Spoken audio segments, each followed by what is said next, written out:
It was Prime Minister Wong himself who moved Gan Kim Yong out of Choa Chu Kang when he had been there for 14 years. DPM Gan is new to the ground in Punggol. Prime Minister Wong said that the move was for leadership distribution. This does not make sense because Singapore is so small. We are not America, China, or even Malaysia. In 2020, Ng Chee Meng was moved from Pasir Ris Punggol to Sengkang GRC and he lost. To move a minister who you claim to be really important at election time is a risk. And it can be deemed reckless when you have other relatively safer constituencies to put him in. And he knows exactly what I mean. So if DPM Gan is indispensable, then, if I may use PM Wong's own phrase, moving him was cavalier and irresponsible. The Workers' Party does not run on a politics of fear. But if there is any fear at all, then let it be that the fear that Singaporeans are being priced out of their own homeland. If there is fear, it is the fear that we are losing our way. Our leaders are too high in their ivory towers or too deep in their black and white bungalows. Remember this, your vote is secret. Last election, almost 1 million Singaporeans, 1 million courageously voted against the PAP in hope of seeing genuine change. Do you think the government can monitor everyone? Now, the second argument I often hear from the same group is that, hey, I'm kind of scared to lose what I have. I like my constituency. I like the way things are. My response is quite simple, and this is also to the voters of Tampines. You're not going to lose what you love. Your 5-year master plan, it's going to stay exactly where it is.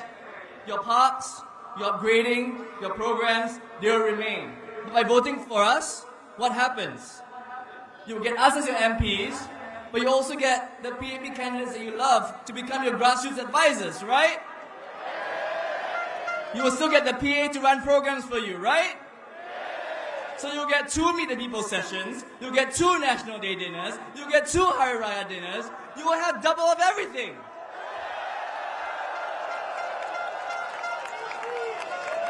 So really, voting for the opposition is this buy one, get one free scenario, and Aljunied can tell you that's exactly how it works.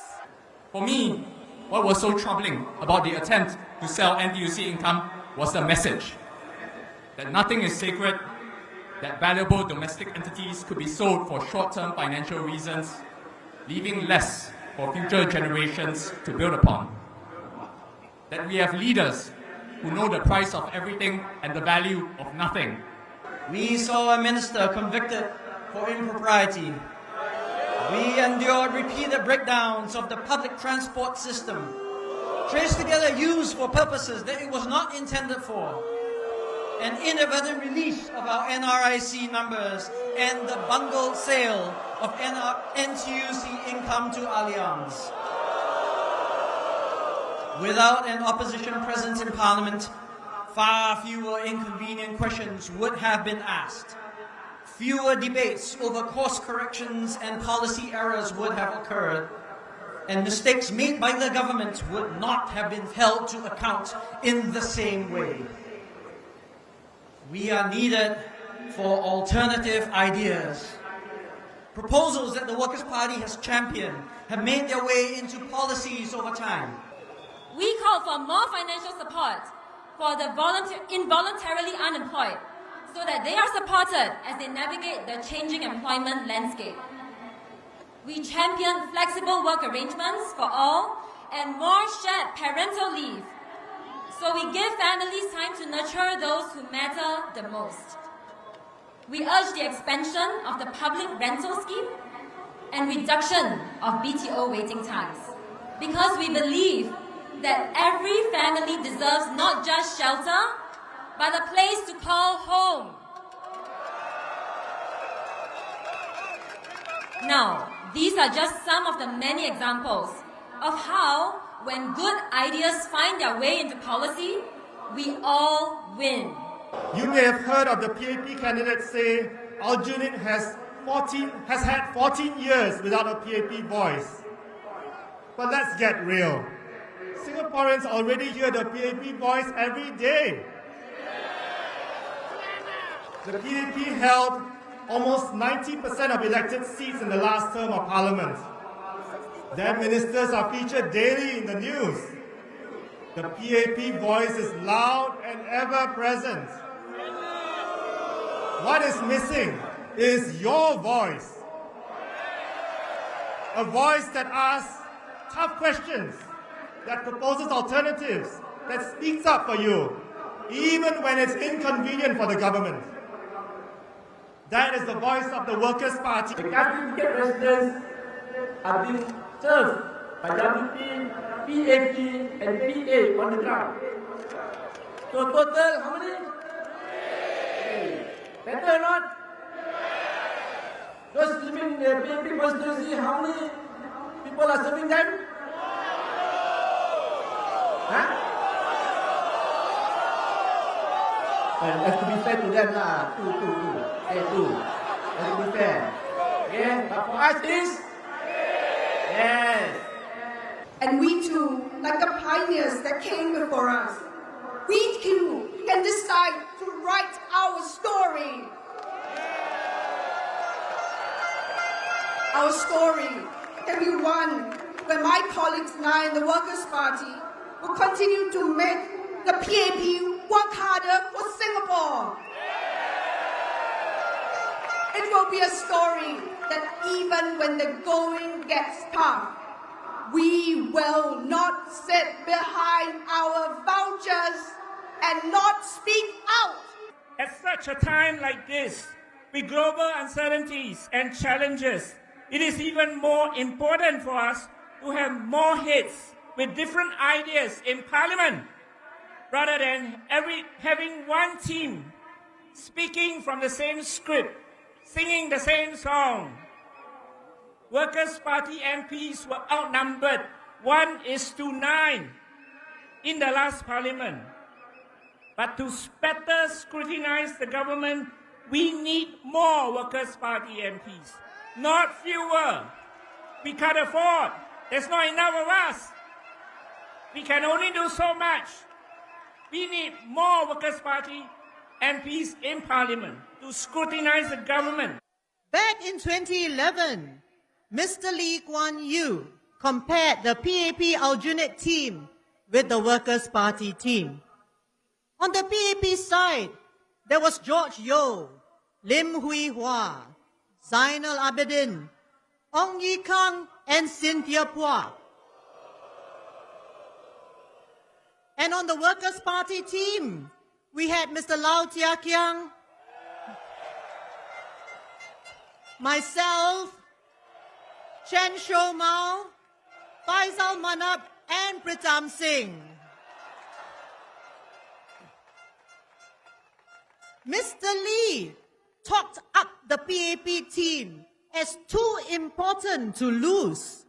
2 ministers, a future Speaker of Parliament, a future minister, and the best grassroots leader. Whereas he said the Workers' Party team only had 1 MP, 1 NCMP, a celebrity, and 2 unknowns. He even warned Aljunied voters that if they voted in the WP team, they would have the next 5 years to repent.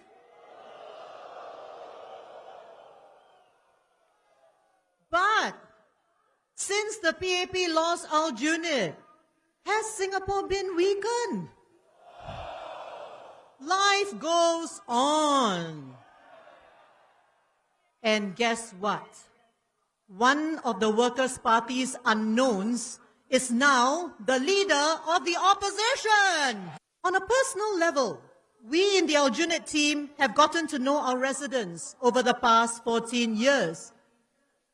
Just as we care for you, you have also shown your care for us. Recently, when you heard about my marriage, You made greeting cards and mementos to wish my husband and I well. And on a lighter note, some of you even offered me the traditional Chinese blessing, 早生贵子, which means, may you have a baby soon. As the Koreans would say, 사랑해. Lawrence Wong asks for a strong mandate. He says a weakened mandate would make it harder for the PAP to represent Singaporeans' interests internationally. His foreign counterparts will size up the PAP ministers when they negotiate, and only if the PAP has a clear mandate can they represent Singapore confidently. By strong mandate, the PAP means at least 90% of the fully elected seats, but preferably 100%. So here is reality check number 1. Even if every Workers' Party candidate enters Parliament, and that is a very big if, the PAP will still have 71 out of 97 seats, and that is 73%. Does the PAP really believe that foreign leaders of democratic countries who meet Prime Minister Lawrence Wong will think, oh, the Singapore Prime Minister only won 73% of the seats. So lousy. He must come from a lousy school. Before 1980, there were fewer than 70 PAP MPs in Parliament. Yet, the PAP had more than enough people from which to find outstanding 1G ministers. Mr. Lee Kuan Yew had far fewer people to choose from than PM Lawrence Wong has. If the PAP wins 71 out of 97 seats, is PM Wong saying that he cannot find enough good people to fill his cabinet? Is he telling us that the caliber of his PAP MPs is very low? Now, if he is not confident that he has enough ministers, would he have allowed 4 ministers to retire? Would PM Wong have let Teo Chee Hian, Heng Swee Keat, Ng Eng Heng, Maliki Osman to step down if he was short of talent? 3 of these ministers are not just heavyweights, they are super heavyweights. If PM Wong truly believed there was a risk to Singapore's future, he would have asked 1 or more of them to stay on, just like PM Lee Hsien Loong or then PM Lee Hsien Loong remained as Prime Minister during COVID. But PM Wong let them go. These 4 ministers who retired are years younger than Senior Minister Lee Hsien Loong, who remains in cabinet. Without a single vote being cast, it was not the voters or the opposition parties, but Prime Minister Wong who removed 4 ministers. But now he says to the voters, don't vote out serving ministers. PAP candidates and MPs certainly enhance their careers. In comparison, the Workers' Party candidates have little to gain and everything to lose. Actually, I should correct myself. It is not true that the Workers' Party candidates have nothing to gain. They do. By standing as Workers' Party candidates, they acquire the privilege of standing up for Singaporeans, for a more balanced political system, and being counted. If you compare the current Workers' Party candidates to the PAP candidates, I believe you will agree that our batch of candidates is one of the best the Workers' Party has put up.